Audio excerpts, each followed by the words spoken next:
Salabatpura police station વિસ્તારમાં એક બેને આવીને ફરિયાદ નોંધાવી હતી કે એમની દીકરી, જે નાની દીકરી જે 14 વર્ષની છે, એની સાથે એમના જ એક પરિચિત વ્યક્તિ એણે શારીરિક સંબંધ બાંધ્યો હતો અને દુષ્કર્મ આચર્યું હતું.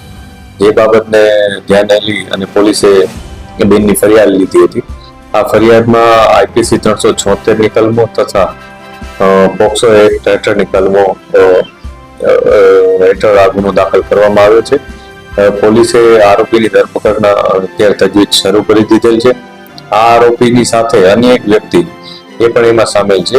એ વ્યક્તિનો રોલ એ પ્રમાણે હતો કે એણે આ લોકોનું જ્યારે આ જે આરોપી દુષ્કર્મ આચરતો હતો તે વખતનો વિડીયો એને ઉતારી લીધો હતો અને આ વિડીયો ઉતાર્યા બાદ આરોપી એનો મિત્ર હોવાથી તેણે જે ફરિયાદી બેન છે એને ધમકી પણ આપી હતી કે એ જો કોઈ પોલીસમાં ફરિયાદ કરશે તો પોતે આ વિડીયો સોશિયલ મીડિયામાં વાયરલ કરી દેશે.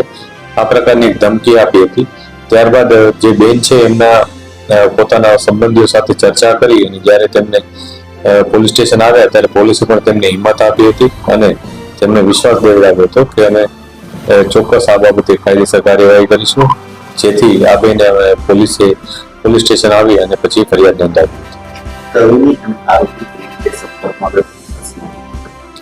અત્યારે પોલીસે પાસે જે ઇન્ફોર્મેશન છે એ મુજબ આ જે આરોપી છે એ જે ફરિયાદી બેન છે એમના સંપર્કમાં પહેલા આવ્યો હતો.